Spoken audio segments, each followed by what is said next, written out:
قرآن میں ارشاد ہے، تو ہمارے بندوں میں سے ایک بندہ پایا جسے ہم نے اپنے پاس سے رحمت دی اور اسے اپنا علم لدنی عطا کیا۔ حجت الاسلام امام غزالی فرماتے ہیں، علم لدنی وہ ہے جس کے حصول میں نفس اور حق تعالی کے درمیان کوئی واسطہ نہ ہو۔ صوفیاء کرام کی اصطلاح میں ایسے ہی علم کو علم لدنی کہا جاتا ہے جس میں اسباب ظاہری کا دخل اور واسطہ نہ ہو اور عالم غیب سے براہ راست علم اس کے قلب میں داخل ہو۔ ملائکہ پر جو اللہ تعالیٰ کی طرف سے علوم فائز ہوتے ہیں وہ اسی قسم کے ہوتے ہیں۔ تصوف کا سب سے پراسرار اور مشکل ترین حصہ علم لدنی ہے۔ یہ وہ خفیہ علم ہے جو تمام انسانی تصورات اور عقل و فہم سے بالاتر ہے۔ اگر اس علم کی وضاحت کی جائے تو یہ علم دو طرح کا ہوتا ہے۔ ایک وہ عام علم ہے جو اسکول، مدرسوں، کالجوں، یونیورسٹیوں میں حاصل کیا جاتا ہے، اور ایک وہ علم ہے جو اللہ تعالیٰ کی طرف سے براہ راست کسی انسان کے دل میں وارد ہوتا ہے، اور اس عمل کے حصول کا دار و مدار خالص اللہ کی رضا پر ممکن ہے۔ وہ جب جسے جتنا چاہتا ہے عطا کرتا ہے، بے شک وہ ہر چیز پر قادر ہے۔ قرآن مجید میں بھی علم لدنی کا ایک قصہ ملتا ہے جو کہ حضرت موسیٰ علیہ السلام اور حضرت خضر علیہ السلام کی گفتگو ہے۔ فرمان الہی ہے، پھر انہوں نے اپنے بندوں میں سے ایک بندہ پایا جسے ہم نے اپنی طرف سے رحمت عطا کی اور اسے اپنا الہامی علم عطا کیا۔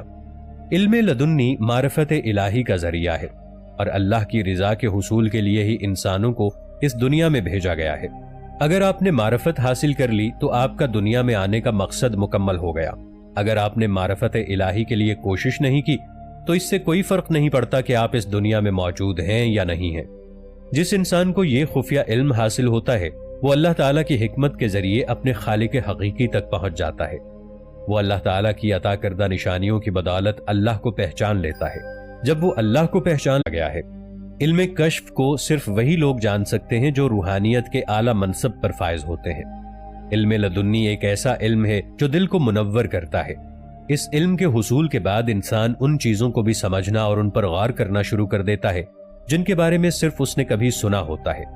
کہا جاتا ہے کہ یہ علم ان لوگوں کو چھو کر بھی نہیں گزر سکتا جن لوگوں میں بدعت اور غرور جیسی برائیاں موجود ہوں۔ اس لیے اس علم کے حصول کے لیے ان چیزوں سے دور رہنا ضروری ہے۔ ناظرین، انبیاء کے لیے تو یہ حکم ہے کہ اپنی نبوت کا اعلان کریں، مگر ولی کے لیے یہ حکم ہے کہ وہ اپنی ولایت کو پوشیدہ رکھیں۔ جو انسان اس علم کا جذبہ رکھتا ہو اسے چاہیے کہ وہ صبر کرنے والا، متقی، پرہیزگار، مضبوط قوت ارادی اور استقامت کا حامل ہو۔